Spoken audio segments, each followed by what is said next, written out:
காங்கிரஸ் கட்சியில கிடையாது. எங்க போய் நாங்க 1750 கோடி கட்டுவோம்?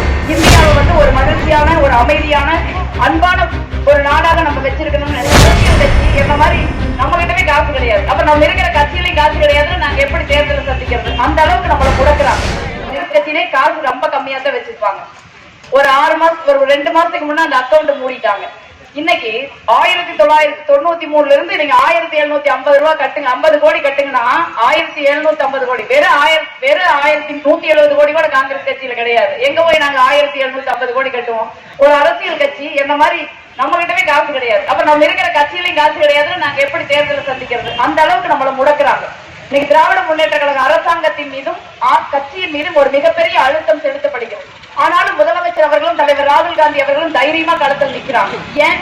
இந்த நாட்டை காப்பாற்ற வேண்டும், இந்த தமிழ்நாட்டினுடைய உரிமைகளையும் உணர்வுகளையும் காப்பாற்ற வேண்டும். இந்தியாவை வந்து ஒரு மகிழ்ச்சியான, ஒரு அமைதியான, அன்பான ஒரு நாடாக நம்ம வச்சிருக்கணும்னு நினைக்கிறோம்.